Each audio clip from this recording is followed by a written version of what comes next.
This is what an average squirrel hunt looks like for me. I got the 22 packed and ready for today's adventure. Now, I just need to find me a nutty little creature. But first, how to drain the main vein. I don't know if baiting's illegal for squirrels, but gotta pair these nuts out for them.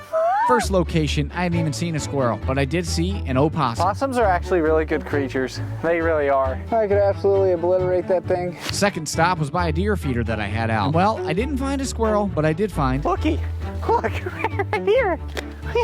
Fucking antler. Third stop was the home of Large Nut Larry, and apparently he eats birds, not nuts. I walked all damn day and never saw a squirrel, but follow for more. Yeehaw.